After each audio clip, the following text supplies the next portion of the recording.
I want to come on here live because I am really excited for my new program that is going to launch tomorrow. It is on having a good relationship with money, and I want to just talk to you guys about why, as a dating coach, I think it's important to have a conversation about money. So I'm here hanging out with my cute little Christmas tree, and I just want to connect with you guys and help you understand why it's important to talk about money, to have a good relationship with money, and just generally how it's actually affecting your dating and how you might not know it. So just to lay it out really concise for you, there are 3 major reasons why I think it's important to have this workshop and to be having this conversation with you as a dating coach, because ultimately my job is your success in love and relationships. So I want to help you have every advantage that I can give you. And one of those advantages is being able to get you comfortable with your relationship with your finances. And to kind of lay this out, specifically and especially for members of the church, I think that it's important to acknowledge kind of where dating and finances have played in the past, because previously we lived in a culture and a society where men were the breadwinners, right? Men were the only ones who were allowed to have jobs for a while. And then it was predominantly men in the workforce.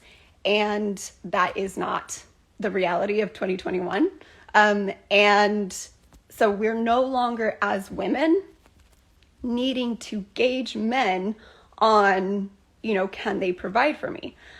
Which, by the way, men are more than money anyways, right? But it used to be that we would, as women, kind of pick a spouse based on, well, does he have the security to provide for me and the kids so that I can stay home with the kids? And obviously a lot of women still choose that, and that's amazing. And that doesn't necessarily have to be the same factor anymore, because money has never been easier to make. And especially, and even if you are a stay-at-home mom, there are tons of ways for you to make money from home. And so that just doesn't need to be factored in the same way. And I still talk to women who make a significant amount of money, who have amazing educations, who will not date men if they don't make enough money. And I think that that's a little weird, because those roles aren't the same anymore. And, you don't need to leave the home to provide for your family. So why is that still being factored in the same way? I think that there is something to be said for, connecting with someone who has the same idea for a lifestyle that you want. I know couples who want a modest living, and there's absolutely nothing wrong with that. But I also know couples who want a more extravagant kind of life, and that's okay too. And it's important to be able to have that conversation and to find people who will connect with you in that way. Okay, so first of all, women are not looking for the same thing in a partner anymore. We're not looking for providers financially anymore. So that is something important to consider, especially if you're a woman. And men, if you're running into that kind of attitude from women, talk to them about it, address it. And we, I think, generally as a culture, tend to avoid the topic of money because we were taught to. And I don't think that it's helpful. I don't think that it is something that we need to do anymore. So let's start just opening up that conversation, okay? And second, is that lack begets lack. And this was something that was really, really hard for me to learn when I was single, when I was very broke, and when I was just in this place of feeling like I had nothing. And in fact, I couldn't see, better circumstances for myself because I was so focused on, like what I didn't have, what I was needing, and, all of those lack kind of things. And so that made it really hard to go after what I want and to look for what I wanted. And just to kind of like illustrate this in a story, I had just gone through like a heartbreak, and I was really, really fed up with dating. I was like 24, 25 at the time. And I remember very vividly sitting in my car, and I just prayed for a different trial. I was like, Heavenly Father, listen, like whatever else you need to give me something else horrible so that dating looks better by comparison. And I hope that you see how like unhelpful that was for me to say. But I mean, Heavenly Father answered that prayer, and I ended up in a lawsuit after that. So it was definitely a way for me to learn that lesson. And I am not, I am not advocating for looking for more reasons to suffer. I had to totally change that thinking, and instead of focusing on all of the things I lacked and what could be worse for me so that my other trials seemed better, I could actually just pray to be in a better situation overall. I could pray to have more blessings. I could pray to have better experiences dating and to have a good financial situation. And I couldn't connect those two things in my mind for a really long time, and it hurt me. It was really, really hard to go through, where I felt like I couldn't make any money. I was making I was working 3 jobs at a time, and dating was awful. And I was just in a place where I felt like everything was horrible. And I was just perpetuating the lack. And there was a deep-rooted connection between my financial lack and my dating lack. And trying to get out of one without getting out of the other was working against me. And it was only when I decided to work on both things in harmony and try to create abundance and love and excitement and passion in my financial situation and my dating experiences that they both improved, and then kind of everything improved, and it was really awesome. And that's something that I do see a lot with the singles that I work with, is typically when clients come to me and they're in this place of feeling really frustrated, feeling like they aren't hopeful, and feeling like just nothing is working out for them in dating, very consistently, they're in that same situation financially. And so it's no shock that when we get to a place together during coaching where they're feeling really good and really confident and solid about their dating life and their dating situation overall, their financial situation improves. I have seen it again and again and again.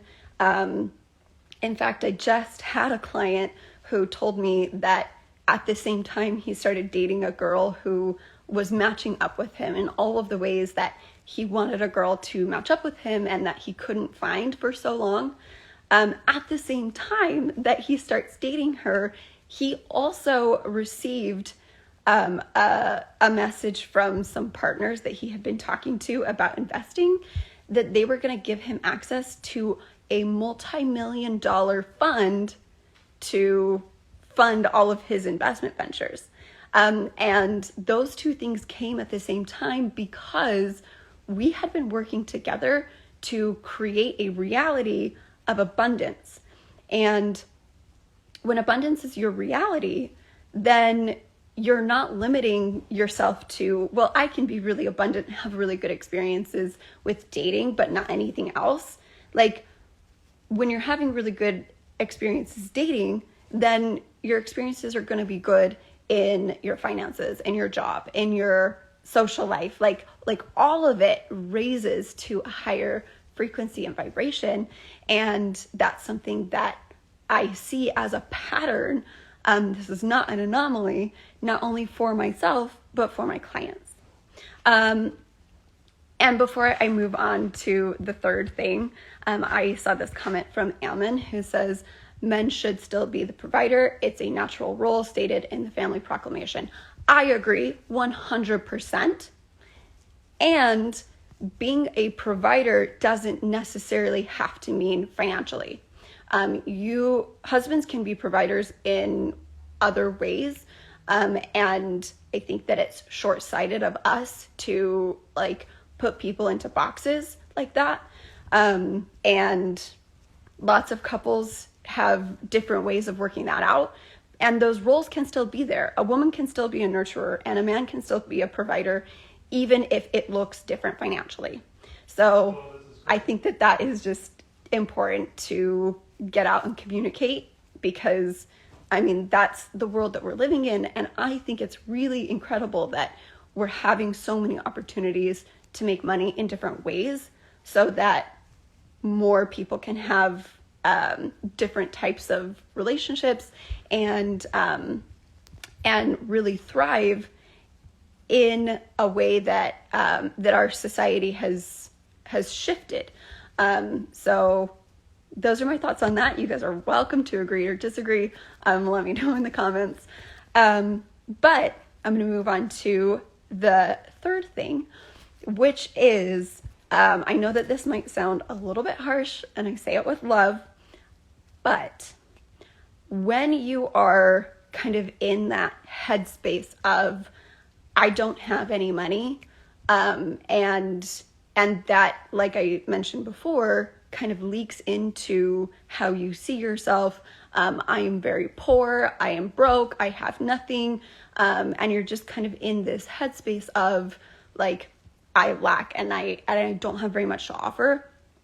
That also doesn't make you an attractive option for people when they're dating.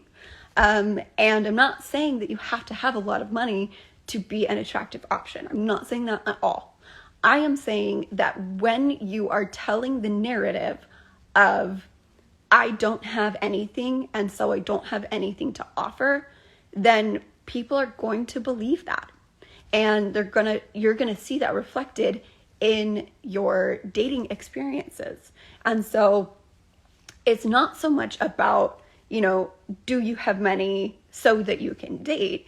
It's, do you see yourself as someone who gets to experience life, who gets to be abundant, who gets to have good things and treat themselves well and treat other people well? And when you are in that headspace of, I am not lacking, I am someone who is generous and I don't have to worry about every single penny because I know that Heavenly Father's got my back, and so I can take that love and that care and I can share it with other people, then that makes you more attractive and that makes you someone that other people really want to be around. So when it comes down to it, the way that you show up for yourself in dating, the way that you feel about yourself, it's so often, not always, but often, very tangibly reflected in your financial habits, in your financial situation.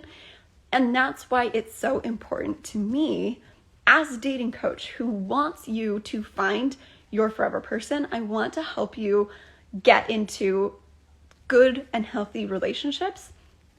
I think that it's my duty to have a conversation with you guys about money and to open up this dialogue and help it be something that we're not afraid of, that we can kind of break the stigma of being cheap, and just generally step into more of our potential, because money is as abundant to you as anything else. And I think that as saints, it's almost incumbent on us to not be limiting what blessings we ask the Lord for, because there's so much good that we get to do. There's so much generosity within the church. There's so much compassion. There's so much desire to serve and to help other people live better lives.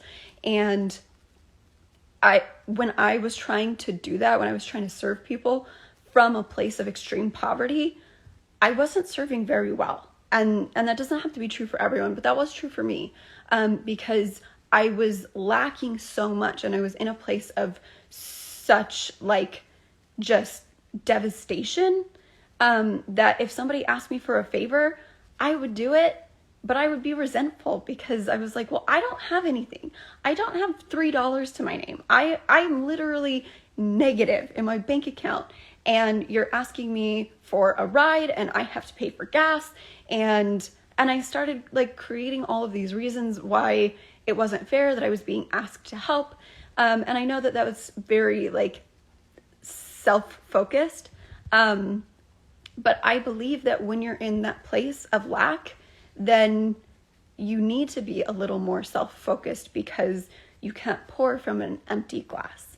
And it's okay to get yourself into a good place and then serve people from a place of, I have enough for myself and I have enough for you, and I'm going to share that and spread that as best I can. So that is why I have opened this workshop. It's called Break Up with Being Broke. And I'm really, really excited to dive deeper into all of these principles with you, because it's, one, I think going to be so much fun. I actually love talking about money. And two, it's all coming from a gospel-centered perspective. I am going to share with you guys scriptures that talk about being abundant and being wealthy, and not being so afraid of money. And I think that this will significantly improve your dating experience. I think it will significantly improve your confidence when you get a handle on your relationship with money. So check out what I'm talking about. There is no link in my bio yet. I'll fix that. It'll be up tomorrow, actually. If you want in before it goes live tomorrow, send me a message and just message me money, message me breakup, message me whatever. There is actually an early bird discount, and that will only be valid until tomorrow when I officially open the door. The price will go up $100, and you gotta be there. It's going to be so much fun. This workshop is going to take place in January. It'll run for 4 weeks. There will be 4 live calls with me. They will be an hour. They will be virtual. So no stress about coming to St. George and being there in person, because you can do it from anywhere. And I would love to have you. So if you guys have any questions about it, if you have any questions about, what I've talked about in this live, or what I'm talking about in regards to connecting finances with dating, then please don't hesitate to reach out, because I think it's really fun to talk about, and I'm definitely going to be talking about it more. And as always, I am first and foremost a dating coach. So trust me, these things are going to all be connected. And when you change your financial headspace, it changes the way that you think about dating. So I can't wait to show you how that works. And I will talk to you all soon. Bye.